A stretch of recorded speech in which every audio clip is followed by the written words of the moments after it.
Good morning all student. देखिए बेटा, हम आपका जो 5वां लेसन है चिट्ठियों की अनूठी दुनिया क्या है पढ़ेंगे। हम रिवीजन कर रहे हैं। इसके जो लेखक हैं वो हैं अरविंद कुमार सिंह जी। तो देखिए, हम इस लेसन को पढ़ते हैं, चिट्ठियों की अनूठी दुनिया। आपने कभी चिट्ठियाँ लिखी है? नहीं लिखी ना, लेकिन चिट्ठियों की जो दुनिया है वो बहुत ही प्यारी दुनिया होती है। पहले लिखते थे, पोस्टमैन आता था। देखिए इसमें दिखा रखा है, ये देख पोस्टमैन है, डाकिया है, ये हमारे घर, ये चिट्ठी है। तो ये सब चीज़ें देखिए, हम इस लेसन को आगे बढ़ाते हैं। पत्रों की दुनिया अजीबो गरीब है। पत्रों की यानी चिट्ठियों की दुनिया है वो अजीबो गरीब है। उनकी उपयोगिता हमेशा से बनी रही है। यानी उपयोगिता यानी उपयोग करने के लिए उनकी जो उपयोगिता वो हमेशा से बनी रही है। पत्र जो काम कर सकते हैं वह संचार का आधुनिकतम साधन नहीं कर सकता है। यानी पत्र जो कार्य कर सकते हैं वो हमारे संचार के साधन हैं, आधुनिक वो नहीं कर पाते हैं। पत्र जैसा संतोष फ़ोन या एसएमएस का संदेश कहाँ दे सकता है। यानी जिस प्रकार से चिट्ठी को पढ़कर हमें सुकून मिलता है, पत्र को पढ़कर हमें सुकून मिलता है, वो फ़ोन पर बात करने या एसएमएस करने से नहीं मिलता है। ये हमारी बात नहीं है, लेखक कह रहे हैं। हमारे जो पुराने लोग हैं उनकी सोच है, उनकी बारे में बातें कर रहे हैं। पत्र एक नया सिलसिला शुरू करते हैं। और राजनीति, पत्र दो लोगों को जोड़ते हैं आपस में। जैसे आजकल सब बातें फ़ोन पे एसएमएस में हो जाती हैं, पत्र दो लोगों को जोड़ते हैं। अपने मन के भाव देना, आना, चिट्ठियाँ ना जाना, उसका इंतज़ार करना, ये सब चीज़ें। और राजनीति, साहित्य तथा कला के क्षेत्रों में तमाम विवाद और नई घटनाओं की जड़ भी पत्र होते हैं। विवाद क्या होता है? विवाद है किसी बात पर बहस करना, विचार विमर्श करना।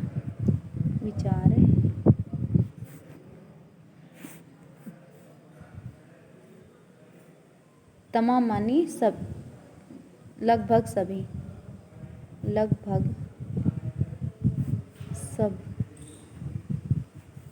विषयों पर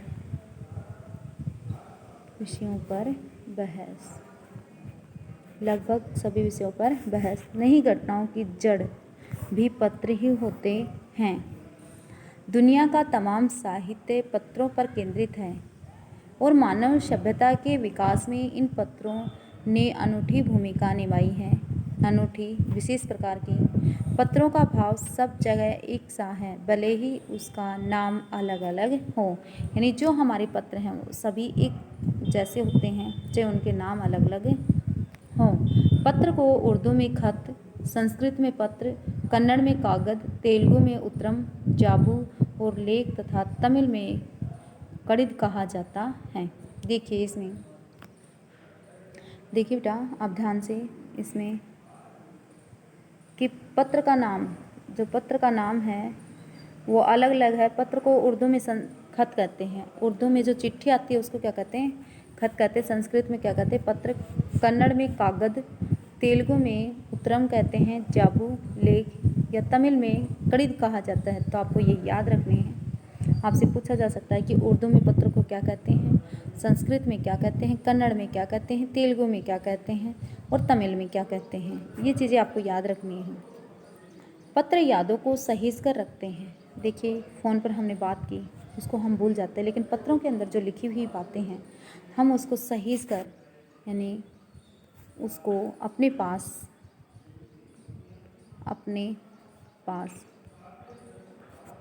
सहेज कर यानी सुरक्षित। फ़ोन पे की हुई बातें हम सुरक्षित रख सकते हैं? नहीं रख सकते, लेकिन हाँ रिकॉर्डिंग में रख सकते हैं, वैसे नहीं। लेकिन पत्रों को हम इकट्ठा करके सुरक्षित तरीके से रख सकते हैं, इसमें किसी को कोई संदेह नहीं है। हर एक की अपनी पत्र लेखन कला है और हर एक के पत्रों का अपना दायरा है।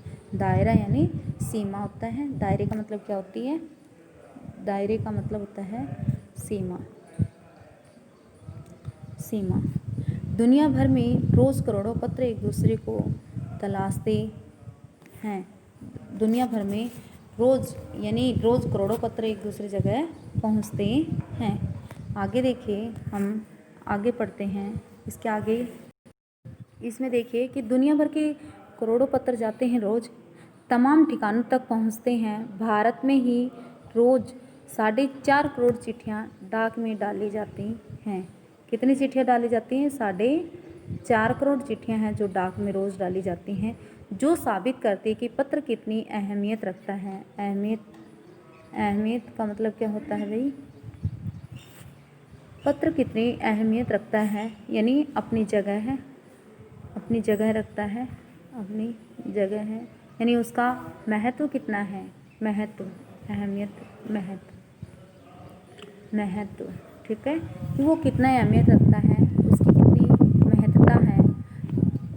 पंडित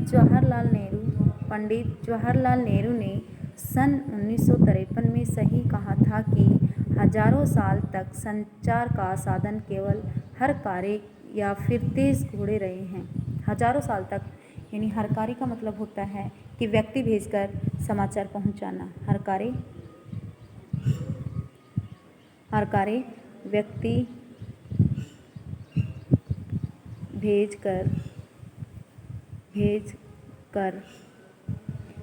भेजकर समाचार पहुंचाना, ठीक है, व्यक्ति भेजकर समाचार पहुंचाना, या फिर तेज दौड़ने वाले घोड़े। उसके बाद पहिए आए, पर रेलवे और तार से भारी बदलाव आया। उसके बाद में रेल और तार आई। तार ने रेलों से भी तेज़ गति से संवाद पहुंचाने का सिलसिला शुरू किया। संवाद यानी बातचीत। संवाद का मतलब क्या होता है? बातचीत,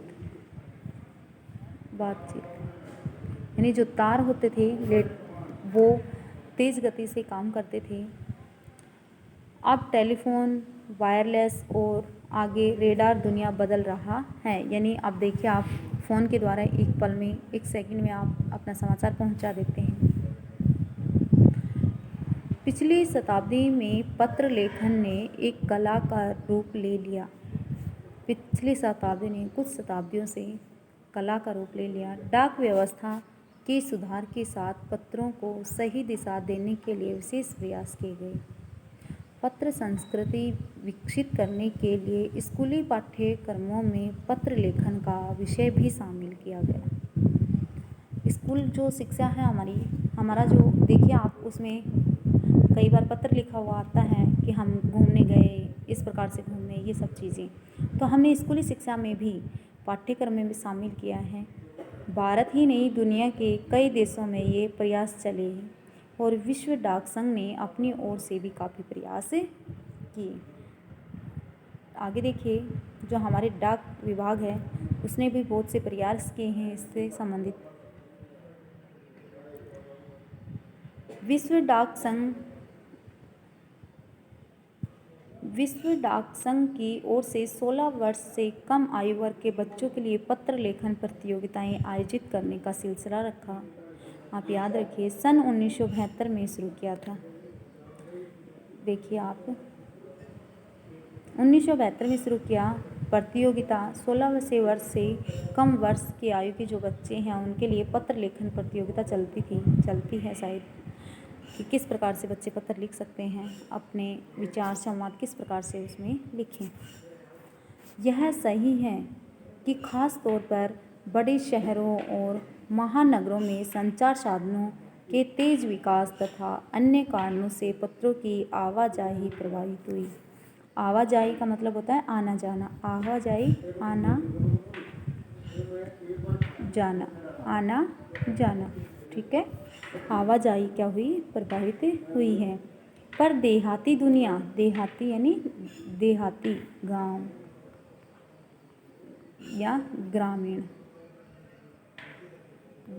दुनिया, गांवों के लोग हैं आज भी छुट्टियों से ही अपने चल रहे हैं। यानी गांवों के लोग हैं वो, जहाँ पर ये सब सुविधाएं नहीं है, वो आज भी चिट्ठियों के द्वारा ही अपने संवाद एक दूसरे के सामने, एक दूसरे के पास भेजते हैं। फैक्स, ईमेल, टेलीफोन तथा मोबाइल ने चिट्ठियों की तेज़ी को रोका है। तेज़ी को किसने रोका है? फैक्स ने, ईमेल ने, टेलीफोन, मोबाइल ने चिट्ठियों की तेज़ी को रोक दिया है। यानी जिस प्रकार से चिट्ठियाँ जाती थी बार बार, वो नहीं है। फ़ोन पे बैठे सारी सूचनाएं प्राप्त कर लेते हैं, फैक्स के द्वारा, ईमेल के द्वारा, टेलीफोन के द्वारा। पर व्यापारिक डाक की लगातार संख्या बढ़ रही है। यानी व्यापारिक जो डाक हमारी, इसकी जो संख्या है वो लगातार बढ़ रही है। ठीक है, आगे देखिए इसमें आपको क्या समझ में आया कि हमारी जो पत्र लेखन जो परंपरा है वो एक अनूठी थी। उसमें अपने मन के विचार लिखते थे, दूसरे तक पहुंचाते थे, हम उसको सहेज कर रख सकते थे। लेकिन आजकल के जो फ़ोन हैं, उन्होंने इन चिट्ठियों का जो जीवन है, इनकी जो रफ्तार है, इसको कम कर दिया है। लोग अब नहीं लिखते हैं। जहाँ पर सारी सुविधाएं हो गई हैं बड़े बड़े शहरों में, महानगरों में, जिनका विकास हो गया है, वहाँ पर पत्रों का प्रयोग नहीं किया जाता है। डाक एक ऐसी चीज़ है। अब व्यापारिक डाक की यानी डाक सेवा ही में सिर्फ वो चीज़ें बच गई हैं जो पार्सल हैं, डाक वगैरह जाती हैं। बाकी चिट्ठियाँ बहुत कम लिखी जाती हैं, क्योंकि फ़ोन और टेलीफोन है, ईमेल है, इन सब के द्वारा हमारे संवाद पहुंच जाते हैं एक दूसरे तक। तो आगे देखिए, जहाँ तक पत्रों का सवाल है, अगर आप बारीकी से उसकी तह में जाएं तो, तह का मतलब है वास्तविकता में,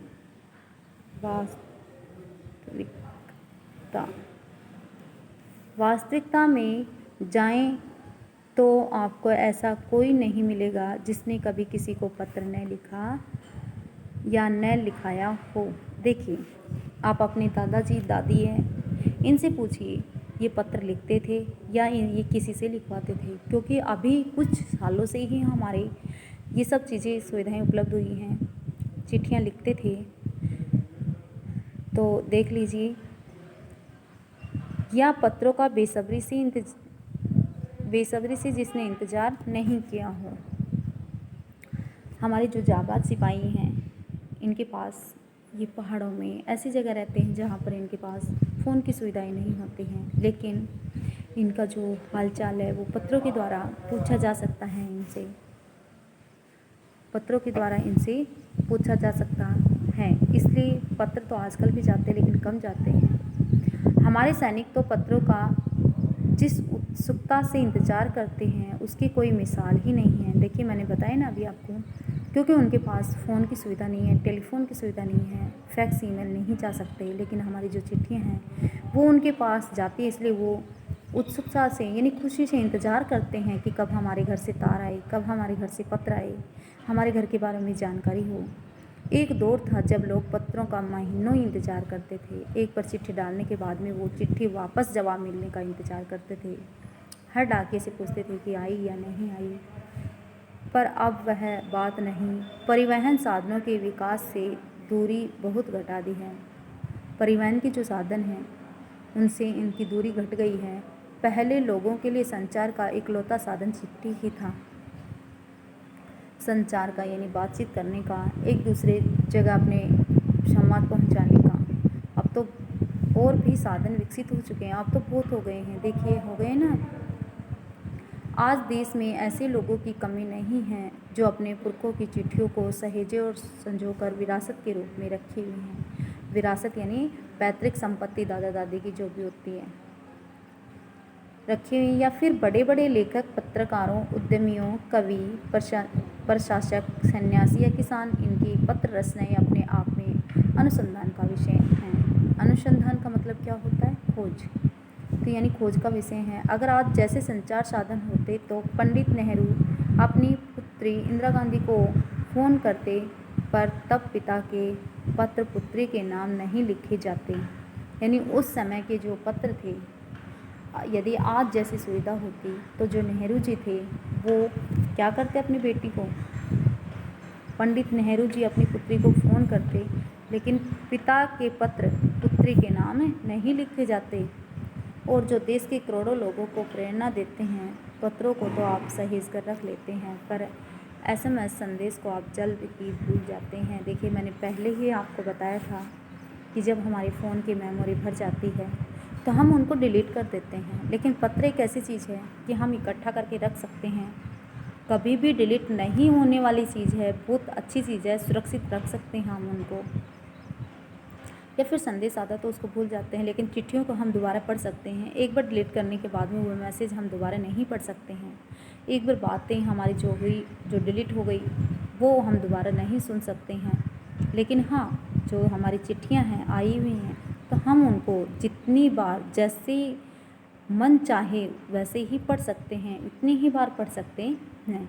संदेश को आप सहेज कर रख सकते हैं। कितने संदेशों को आप हर संदेश को सहेज कर रख सकते हैं। तमाम महान हस्तियों की तो सबसे बड़ी यादगार या धरोहर उनके द्वारा लिखे गए पत्र हैं। तमाम यानी जो भी बड़े बड़े लोग हैं, उनकी यादगार धरोहर तो पत्र ही हैं। भारत में इस श्रेणी में राष्ट्रपिता महात्मा गांधी को सबसे आगे रखा जा सकता है। यानी जो महात्मा जी थे, वो पत्रों को क्या करते थे, सहेज कर इकट्ठा करके रखते थे। दुनिया के तमाम संग्रहालय जानी मानी हस्तियों के पत्रों का अनूठा संकलन भी है। यानी दुनिया के जितने भी पत्र हैं, दुनिया के जितने भी बड़े बड़े लोग हैं, जिन बड़ी बड़ी हस्तियां हैं, उनके जो पत्र हैं, वो हमारे संग्रहालय में, जहाँ पर चीज़ें इकट्ठी की जाती है पुरानी और उनको देखा जाता है बाद में, उन संग्रहालयों में आज भी इकट्ठी हैं, संकलित है, एकत्रित की हुई हैं। तमाम पत्र देश, काल और समाज को जानने समझने का असली पैमाना है। यानी हमारे देश की परिस्थिति किस प्रकार की थी, कैसे रहते थे, कैसे खा पीते थे, तो हमारे ये पत्रों के जरिए हम उनके बारे में जानकारी ले सकते हैं। भारत में आज़ादी के पहले महासंग्राम के दिनों में जो कुछ अंग्रेज अफसरों ने अपने परिवारजनों को पत्र में लिखे, वे आगे चलकर बहुत महत्व की पुस्तक तक बन गए हैं। देखिए, जब हमारा देश आज़ाद हुआ था, उस समय बहुत से लड़ाइयाँ हुई, युद्ध हुए, उसमें कुछ अंग्रेज अफसर थे जो अपने परिवारजनों को क्या लिखते थे, पत्र लिखते थे। तो उनकी जो बातचीत थी वो आज पुस्तकों का रूप लिए हुए हैं। इन पत्रों ने साबित किया है कि यह संग्राम कितनी ज़मीनी मजबूती के लिए हुआ था। तो हम पत्रों से अंदाज़ा लगा सकते हैं कि कितना मजबूत होगा ये संग्राम। ठीक है।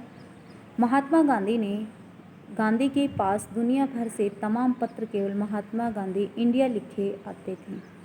यानी दुनिया भर से पत्र आते थे महात्मा गांधी जी के पास, इंडिया लिखे आते थे, और वे जहाँ भी रहते थे वहाँ तक पहुँच जाते थे। यानी उसके ऊपर इंडिया डला हुआ होता था, महात्मा गांधी इंडिया। तो जहाँ पर भी महात्मा गांधी जी रहते थे, उनके पास वो पत्र वहाँ पहुँच जाते थे, और वे जहाँ भी रहते थे वहाँ तक पहुँच जाते थे। आज़ादी के आंदोलन की कई अन्य दिग्गज हस्तियों के साथ भी ऐसा ही था। दिग्गज यानी महान हस्तियों के साथ भी ऐसा ही था। तो देखिए, हमने ये लेसन पढ़ा, चिट्ठियों की अनूठी दुनिया। आज हम इसको यहीं समाप्त करते हैं, कल हम इसको आगे पढ़ेंगे। आज के लिए इतना ही।